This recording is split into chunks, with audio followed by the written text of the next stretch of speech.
Ababaka ba Paalamenti abali kakiiko akavunaanyizibwa ku nsonga z'ebweru baagala minisitule evunaanyizibwa ku kikula ky'abantu n'abakozi ennyonnyole lwaki ebibiina bitwala abantu okkuba ekyeyo bigenda mu maaso n'okukola obulango ku mikutu gy'empuliziganya nga bwe bitwala abantu ebweru ate nga Paalamenti yabiteekako ddekomo. Akulira akakiiko kano omubaka wa Bubuulo West Mutonyi Rose ategeezezza nga minisitule evunaanyizibwa ku kikula ky'abantu bw'erina okunnyonnyola lwaki abantu bano bakyagenda mu maaso n'okutwala bannayuganda e Bulaaya okukola obwayaaya. Baatugamba juzi nti baayimirizaamu ekisooka okugaba license era na companies ziri obutabakkiriza kutwala abantu ebweru. Kakati ffe kye twagala naddala members of parliament twagala tumanye Ministry of Gender is there a follow up ku bantu bano companies zino ebatwala ebweru, bamanyiwe babatwala, bamanyiwe bali.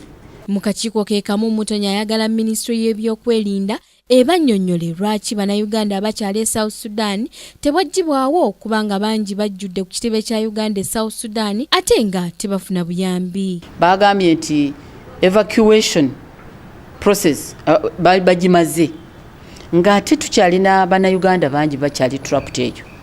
Mwabisomye ne mu mawulire nga bagamba nti n'embase yaffe mu Juba etandise okufuna obuzibu olw'okufiidinga almost okuwa bannayuganda emmere abeekwese mu embassy.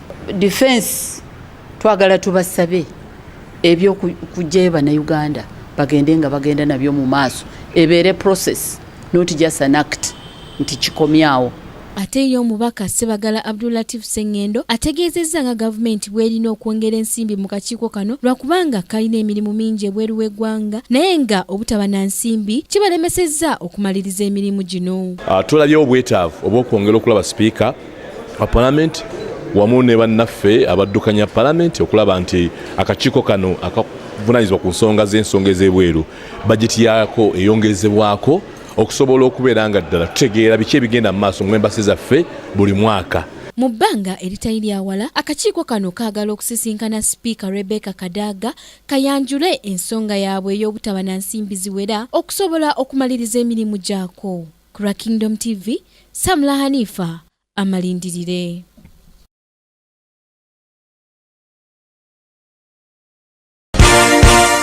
This is Kingdom TV.